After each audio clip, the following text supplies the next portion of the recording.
World's biggest election की तस्वीर हम यहाँ पर आपको दिखा रहे हैं और अब जिस तरीके के नतीजे आ रहे हैं अंकित, नगमा, अब हम देख सकते हैं लोकसभा की जो तस्वीर होगी वो बिल्कुल बदली हुई नजर आएगी। यहाँ पर अब हम देख सकते हैं ये जो एनडीए का खेमा होगा ये इस तरह से यहाँ पर नजर आएगा।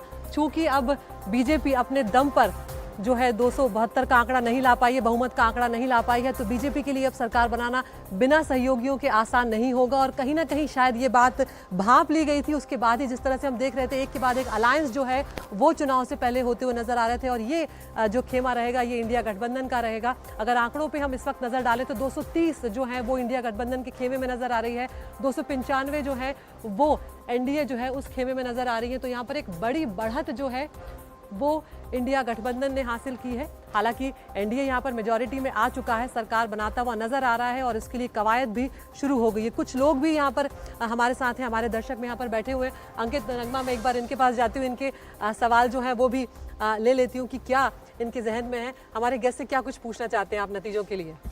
मेरा पर्सनली क्वेश्चन बीजेपी से है, क्योंकि पिछले 7 वर्षों से उत्तर प्रदेश में सरकार है और ये लोग हमेशा रोजगार देने में असफल रहे हैं। पिछले 1 वर्ष में आरओ की भर्ती लीक हुई है, पुलिस की भर्ती लीक हुई है, तो ये लोग हमेशा असफल क्यों रह जाते हैं? क्या लूप होल है?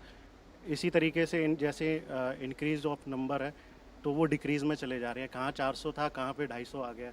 तो एक तो आप रोजगार का मुद्दा उठा रहे हैं और दूसरा आप कह रहे हैं कि नंबर आप कहाँ 400 की बात कर रहे थे और इतना नीचे चले गए। आपका क्या सवाल है? मैम, मेरा क्वेश्चन ये है कि हर साल 2 करोड़ नौकरियों का वादा किया गया था और इस साल रिपोर्ट के मुताबिक। तो इस वक्त हम तस्वीरें आपको दिखा रहे हैं, यहाँ पर चिराग पासवान की तस्वीरें यहाँ पर सामने नजर आ रही हैं। तो बिहार में जैसा कि उम्मीद थी इंडिया गठबंधन को, वैसा उनका प्रदर्शन नहीं रहा है। एनडीए यहाँ पर मजबूत नजर आया है। अंकित, अदिति, ये चिराग पासवान के लिए भी बड़ा दिन होगा, क्योंकि आपको याद है इनकी पार्टी भी टूटी थी। इनके चाचा के साथ उस वक्त सरकार बनाई गई थी, पांचों की पांचों जो एमपी थे वहां चले गए थे। तो उनके लिए चिराग पासवान के लिए भी एक ये बड़ा कमबैक है। बिल्कुल। अपनी माता जी के साथ वो इस वक्त आपको दिखाई पड़ रहे हैं। बहुत हीटेड कैंपेन रहा। 5 सीटें इस बार भारतीय जनता पार्टी ने उनके चाचा से खींचकर उनको दी जरूर। और हाजीपुर की जो सीट थी, जो रामविलास पासवान की लेगेसी सीट है, उसको लेकर काफी तीखी लड़ाई थी, जिसको चिराग पासवान बड़ी मार्जिन से जीतते वहां पर नजर आ रहे हैं। तो उनके लिए एक बहुत बड़ा कमबैक है ये जो चुनाव है। और ये हमेशा से यहाँ बताया जाता रहा था कि हाजीपुर में जब रामविलास पासवान जीते थे तो वो जीके का क्वेश्चन होता था कि बिगेस्ट मार्जिन एवर। याद होगा आपको संजय, तो वो एक इस तरह की लेगेसी रही है वो सीट जो है उनकी वहां पर। चिराग पासवान अच्छा जीते हैं और आपने सही कहा कि उनके चाचा के साथ जो झंझट जब चला था तो उनकी इंपॉर्टेंस कम हुई थी, लेकिन इस चुनाव में उनकी इंपॉर्टेंस और उनको जो सीटें मिली थी वो अच्छी तरह से जीतते हुए दिख रहे हैं। पशुपति पारस को यहाँ पर किनारे किया गया था और यहाँ पर हम इसको एक इस तरह से भी देख रहे थे अंकित और नगमा कि ये गेम चेंजर सीट जो है वो हमारे लिए ये साबित हो सकती है। सीट नहीं, गेम चेंजर स्टेट जो है वो बिहार साबित हो सकता है, लेकिन ऐसा भी होता हुआ नजर नहीं आया। यहाँ पर इंडिया गठबंधन जो है उसको बड़ा झटका लगा, नहीं कर पा रहा है। जो कैचमेंट जिस तरीके का उत्तर प्रदेश में हमें देखने को मिल रहा है उतना बिहार में देखने को मिल नहीं रहा है। लेकिन ये जो हमारे जो एक मित्र थे यहाँ पर, जो हमारे यंग ऑडियंस है, ये बीजेपी के नेता से पूछना चाह रहे थे। बिल्कुल, शाइना अगर हमारे साथ है, क्योंकि शाइना कम से कम, वैसे फिलहाल मैं एग्जिट पोल का जिक्र करना नहीं चाहता हूं, लोगों की दुखती रग पर हाथ रखने वाली बात होगी, लेकिन शाइना हमारे साथ नहीं है। संजय जी, अगर मैं आपसे सवाल पूछ लूं, एग्जिट पोल की कुछ डेटा बड़े इंटरेस्टिंग होते हैं। जो डेटा लगातार ये दिखा रहे थे कि 18 से 34 वर्ष के बीच का जो आयु वर्ग है, वहां पर इंडिया गठबंधन को, कांग्रेस को, समाजवादी पार्टी को और बाकी पार्टियों को एक बड़ा बंप दिखाई पड़ रहा है। उनका वोट प्रतिशत बड़े मार्जिन से बढ़ रहा है।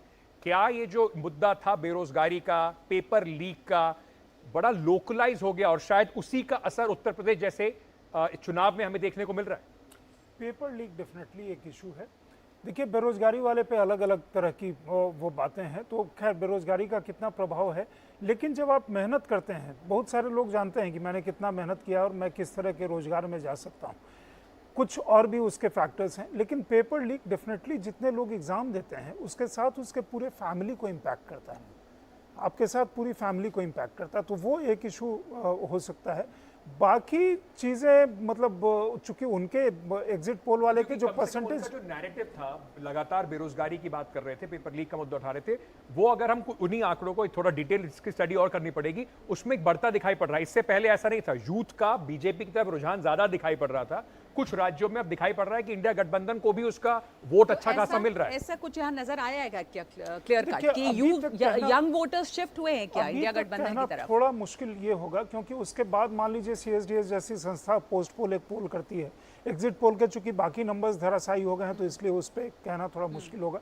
लेकिन एक बात जरूर है कि बहुत सारा जो हाई वोल्टेज कैंपेन के अलावा एक जो silent word to mouth perception वाली बात हुई ना, वो बहुत सारे जगह घर गई। जैसे मान लीजिए रिजर्वेशन का, जैसे मान लीजिए कि योगी साइडलाइन, जिसमें तथ्य नहीं है, मैं ये कह रहा हूँ जो लेकिन तथ्य नहीं कैंपेन है, के लेकिन कैंपेन में वर्ड टू माउथ विस्पर यहाँ वहाँ तो, डर नगर की चौराहे कैंपेन जिसको हाँ, कहते हैं ये हाँ, जरूर थी कि रिजर्वेशन छिन जाएगा। जैसे उस तरफ से डर की कैंपेन थी कि आपकी एक भैंस ले जाएंगे, तो ना तो वो डर चल पाया है और कहीं ना कहीं लगा है कि एक नैरेटिव की लड़ाई थी, उस नैरेटिव की लड़ाई में नैरेटिव घर कर गया और उसका असर दिखाई पड़ रहा है रिजल्ट ऐसा दिखा है। राजस्थान में अग्निवीर का मुद्दा भी कह रहे हैं कि काफी हरियाणा हुआ में? है। हरियाणा का में भी प्रभाव पड़ा है उस मुद्दे का। कुछ तो इलाके ये जो ऐसे राहुल हैं, गांधी ने उठाए बिल्कुल, थे ये कुछ मुद्दे, इलाके ऐसे हैं जिसमें बहुत सारे लोग बहुत सघन वो करते थे, उसमें वो एक इशू जरूर कहीं कहीं कई जगह वो पूरा का पूरा इशू जो है ना, एक अग्निवीर का इशू तो मान लीजिए एक सेपरेट स्टैंड आउट करने जैसा है, वो कितना एक्चुअल इम्पैक्ट किया है कि नहीं किया है। इसके साथ ये चीज़ें जो है ना, कई सारी चीज़ें वो लिंक हो जाती हैं, 5-7 चीज़ें। उसके बाद एक चीज़ और भी वो लगता है, देखिए सरकार तो बन रही है, इसमें तो कोई प्रीपोल अलायंस है, उनका प्रीपोल अलायंस के साथ जाएंगे, ऐतिहासिक सबसे बड़ी सरकार बन संख्या रही है, है, तीसरी बार तीसरी देश थर्ड में- टर्म बनेगा। लेकिन बहुत सारे इसमें चेकलिस्ट वो आ गया है, मतलब चेकलिस्ट इन द सेंस कि जब तीसरी बार सरकार बनेगी तो उसमें बहुत सारी चीज़ों को, कुछ पोर्शंस जो आपके अर्थशास्त्र के मतलब बाजार के जी, वो- एक बड़ा इंटरेस्टिंग चीज हाँ। है नगमा, तीसरी बार सरकार बन रही है और ये ऐतिहासिक बात है। देखिए इससे कहीं आप पीछे नहीं हट सकते, सरकार जरूर, जैसे मैं कह रहा हूं कि क्योंकि बबल इतना बड़ा एक बनाया गया था तो उसकी वजह से लग रहा है कि, लेकिन ये एक बेंचमार्क बड़ी ही इतना वोट बड़ा हो गया शेयर्स, था। वोट में जो बदलाव है वो भी दिख रहा है यहाँ पर Exactly. अंकित, और ये जैसे मैं कह रहा था, -2 घटा है एनडीए का वोट शेयर जो है, ये जी, 2% पर मुझे लगता घटा है है। कि ये जो घटा है ये एलाइज के उस पर घटा होगा। भारतीय जनता पार्टी का वोट शेयर 37% से ऑलमोस्ट 40% के आसपास पहुंचा, मोटा मोटा मुझे लगता है अगर इसका ब्रेकअप दिखाई पड़ेगा, लेकिन बड़ा स्विंग देखिए 7% का वहां बड़ा पर है इंडिया गठबंधन का बढ़ता आपको दिख रहा है, वो भी 41% के ऊपर है। एक इंटरेस्टिंग चीज जो है वो मैं यही कह रहा था कि ये दूसरी बार हमारे देश में ऐसा हो रहा है कि कोई प्रधानमंत्री तीसरी बार लगातार शपथ जी, लेंगे। जी। जवाहरलाल नेहरू के बाद प्रधानमंत्री नरेंद्र मोदी, और दोनों का जो थर्ड चुनाव है 1962 जो के बाद, मतलब जिस तरीके से उन्होंने चुनाव जो लड़ा था, और प्रधानमंत्री नरेंद्र मोदी का थर्ड चुनाव है, उसमें बहुत समानता आपको दिखाई पड़ रही है। जवाहरलाल नेहरू के चुनाव में भी उनका भी वोट परसेंटेज उस समय कांग्रेस का घटा था, सीटें भी घटी थी। प्रधानमंत्री नरेंद्र मोदी के चुनाव में भी वही दिखाई पड़ रहा है, यानी कि थर्ड टर्म अगर हमारे देश में वोटर किसी को देता है तो बहुत सोच समझ के और नफा नुकसान देखने लगाम के बाद ही अपने हाथ में लगाम रखता अपने है। हाथ में रख कर ही देता है। ये जरूर दिखाई पड़ रहा है इन सब मुद्दों में। क्या हमारे साथ दीपक जी हैं, कांग्रेस के प्रवक्ता? मैं एक बार जरा कंफर्म कर लूं, अगर दीपक हमारे साथ हैं तो एक सवाल मैं दीपक तक लेके, दीपक भाई आप तक मैं एक सवाल ये जरा पूछना चाह रहा था कि एक बात तो जरूर होगी, ये जो जीत का सहरा है आज शाम को कांग्रेस पार्टी का, जो इतना जबरदस्त प्रदर्शन है रिलेटिव टर्म्स में कि 52 से आप 100 के आसपास पहुंच गए हैं, प्रेसिडेंट मल्लिकार्जुन खड़गे साहब हैं, तो उनकी बड़ी जीत मानी जाएगी या आप राहुल गांधी को श्रेय देंगे पूरा? देखिए, पूरी कांग्रेस पार्टी की जीत है और मुखिया हमारे इस वक्त मल्लिकार्जुन खड़गे जी हैं। खड़गे जी का बिल्कुल बहुत बड़ा योगदान है, राहुल गांधी जी का बहुत बड़ा योगदान है, भारत जोड़ो यात्रा किया इन्होंने, तो सामूहिक जीत है हमारी। हम सामूहिक नेतृत्व पे यकीन करते हैं अंकित भाई, सामूहिकता की बात करते हैं हम लोग, हिंदुस्तान की बात करते हैं। भारत जोड़ो भारत की यात्रा जो थी वो इसीलिए शुरुआत की गई थी कि हम भारत के हर एक व्यक्ति तक पहुंच सके और हर एक व्यक्ति को जोड़ सके। तो कांग्रेस पार्टी की जीत है, राहुल गांधी की जीत है, मल्लिकार्जुन खड़गे की जीत है, कांग्रेस के हर एक कार्यकर्ताओं की जीत है जो लोकतंत्र में यकीन रखते हैं अंकित भाई। तो आज जो लोग नरेंद्र मोदी जी की तानाशाही के खिलाफ लड़े हैं उनकी जीत है। तो अमेठी में किसकी जीत है? किशोरी लाल जी तो की जीत इसलिए है? हर व्यक्ति, अमेठी किशोरी लाल जी बिल्कुल हमारे परिवार के ही सदस्य हैं, कांग्रेस परिवार के सदस्य हैं, कांग्रेस की जीत है। तो बिल्कुल किशोरी लाल जी की जीत है जो 40 वर्षों से मेहनत करते आए हैं, वहां की जनता की जीत है। जनता तो अब वहां की प्रियंका अंकित गांधी जी, ने जनता वचन लिया था क्या वहां करेगी, पर कि हम एक जीत गैस के सिलेंडर जाएंगे। लेगी। जी जी जी, वहां सर पर जनता ने जो करना है कर दिया, अब जनता को नया आइडिया मत दीजिए, गैस सिलेंडर लेगी। जनता ने स्मृति ईरानी को हरा दिया। नगमा जी, अब अंकित जी, अब क्या होगा कि अमेठी की जनता को गैस सिलेंडर लेके ढूंढ रही थी कि जो अमित स्मृति ईरानी 400 में सिलेंडर दिलाने का वादा कर रही थी, तो 5-10 सालों में तो 400 की बजाय 1203 गुना हो गया था। तो लगा कि जनता को तो आग लगा दिया सिलेंडर खोल के, तो जनता जल गई महंगाई की मार से। एक बात उन्होंने कह के कहा खत्म कि करूंगा, जाओ जैसे आपने कहा कि लोकतंत्र की जीत है, जनता की जीत है, उस जीत में आपको भी मुबारक, और वही जीत प्रधानमंत्री नरेंद्र मोदी को उसी लोकतंत्र में उसी जनता ने कम से कम इस बार तीसरी बार प्रधानमंत्री बनने का मौका जरूर दिया है। तो हम ये मान के चले अंकित भाई नरेंद्र मोदी जी को अब शपथ नहीं लेना चाहिए, नरेंद्र मोदी जी को झोला उठा के चले जाना चाहिए, क्योंकि नरेंद्र मोदी जी 400 की पार करते थे, लेकिन नरेंद्र मोदी जी 200 पार भी नहीं कर पाए। पिछले 10 साल में 47 और 52 सीटें जब आई तो राहुल गांधी ने नरेंद्र मोदी जी को नहीं चुना है, तो कम से कम 243 सीट लिए खड़े हैं फिलहाल। नहीं, जनता ने नरेंद्र मोदी जी को नहीं चुना है, जनता ने साफ कह दिया है कि हम नरेंद्र मोदी जी के साथ नहीं है। जनता ने साफ साफ बता दिया है, जुमलों की हार हुई है, महंगाई की बात करने वालों की हार हुई है। बड़ी स्टोरी जिसकी बात कर रहे थे संजय जी, आपका इसके ऊपर मैं आकलन चाहूंगी कि अमेठी में जो जीत या हार हुई है, किशोरी लाल जी की जीत, और प्रियंका गांधी का वो पुराना आज बाइट भी बहुत चल रहा है, जब उन्होंने भाषण में कहा था कि वचन दे रही हूं मैं यहां से जीत कर जाऊंगी। पहले जब किशोरी लाल जी को खड़ा किया गया तो बात हुई कि ये कांग्रेस की फेल्ड स्ट्रैटेजी है, फिर किसी ने कहा कि नहीं ये कांग्रेस ने स्ट्रैटेजी के तहत किया है। स्मृति ईरानी के जो वहां पर तमाम, और बहुत सारे लोगों ने कहा कि अगर स्मृति ईरानी वहां हारती है इसका मतलब एंटी मोदी वेव है, पर इस हार को आप कैसे देखेंगे? इतना लगातार वहां रही, वहां कैंपेन किया, कांग्रेस नदारद जायंट किलर थी। किशोरी लाल आज की स्टोरी यही है, बिल्कुल जायंट किलर। देखिए, ये कहानी वहाँ से शुरू हुई जिस समय गांधी परिवार का कोई वहाँ पे लड़ना नहीं चाहता था, ऑनेस्टली। मतलब वहाँ से शिफ्ट किए थे राहुल गांधी इसीलिए, लेकिन किशोरी लाल की जीत अपने आप में मतलब एक अजीब सी कहानी है। वो एक वॉकओवर, उत्तराखंड के मुख्यमंत्री, अच्छा कंटिन्यू कीजिए। हाँ, वो वॉकओवर माना जा रहा था स्मृति ईरानी के लिए, वहाँ से जाकर के किशोरी लाल का जीत जाना बहुत बड़ी कहानी। जो उसी में दीपक झा जो कह रहे थे, ये मैंने शायद पहली बार सुना होगा कि राहुल गांधी, गांधी परिवार, सोनिया गांधी, प्रियंका गांधी को सीधे सीधे जीत का श्रेय नहीं दे करके वो सामूहिकता की बात कर रहे हैं। मान लें कि इस वक्त कांग्रेस भी बहुत कुछ सीख गई है और बीजेपी के लिए भी इस बार सीखने को बहुत कुछ है। अपने एलाइज को लेकर चिराग पासवान बातचीत कर रहे हैं। चिराग पासवान इस वक्त काफी उनके यहाँ जश्न है।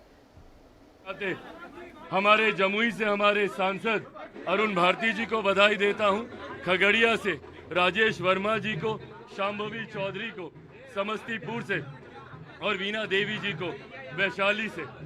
ये कहीं ना कहीं हमारे गठबंधन की ताकत है, जिसकी वजह से 5 की 5 सीटें हम लोग जीते।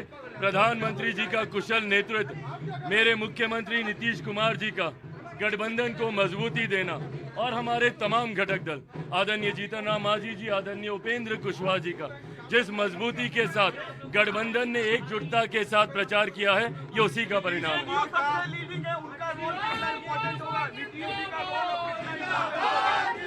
देखिए, मुख्यमंत्री जी की स्वाभाविक है, मुख्यमंत्री जी की एक अहम भूमिका इस चुनाव में और चुनाव के परिणामों में रही है। जैसा मैंने कहा कि गठबंधन के तमाम घटक दलों और उनके तमाम नेता कार्यकर्ताओं को इसका श्रेय जाता है। Thank you.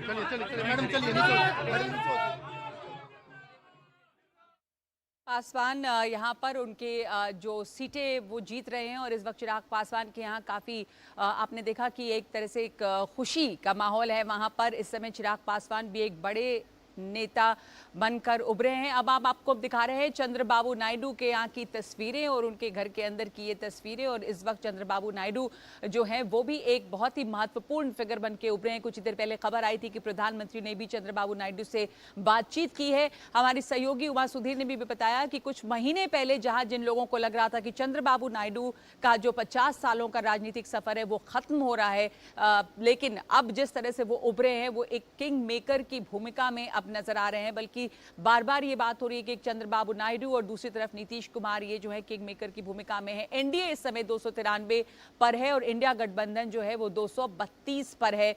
जहां तक वोट शेयर की बात है उसमें बहुत ज्यादा अंतर नहीं है एनडीए और इंडिया गठबंधन में। तो ये तस्वीरें हम आपको दिखा रहे हैं चंद्रबाबू नायडू की, कुछ हम आपको सीटों के भी ब्रेकअप लगातार दिखा रहे हैं। जैसे दिल्ली में बीजेपी के लिए अच्छी खबर है कि बीजेपी ने तमाम 7 सीटें जीती हैं और केजरीवाल के लिए यहां से ये एक बहुत बड़ा जनता का वर्डिक्ट है कि उनके जेल जाने पर जब बातें हो रही थी कि एक सिंपैथी फैक्टर भी आएगी, वो नहीं दिख रहा है। संजय हमारे साथ है, इस पर आप कमेंट करना चाहेंगे? दिल्ली में जिस तरह 7 सीटें बीजेपी के पास गई और बहुत ज्यादा यहाँ पर एक वो आम आदमी पार्टी के लिए बात हो रही थी कि उनके जो वोटर्स हैं, एक सिंपैथी वेव है, उनको जेल भेज दिया गया, तमाम उनके लोग जेल में हैं और वो ये बार बार कह रहे थे लोगों के सामने, पर जनता ने इस बात को माना नहीं उनके।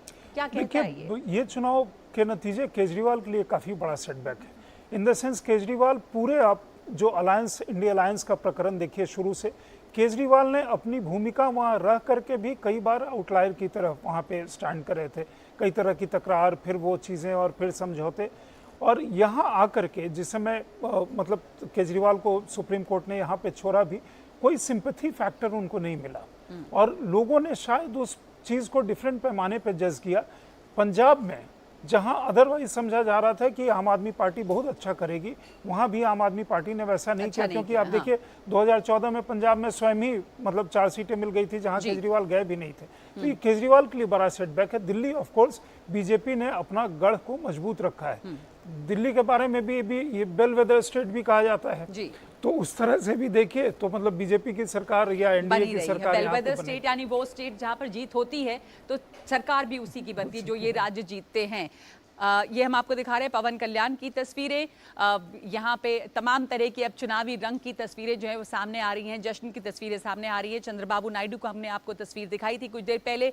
तो ये चुनाव की जो लगातार कवरेज हम कर रहे हैं, वर्ल्ड्स बिगेस्ट इलेक्शन 2024, रिजल्ट 2024 वो जारी है। एक ब्रेक के बाद लौटते हैं।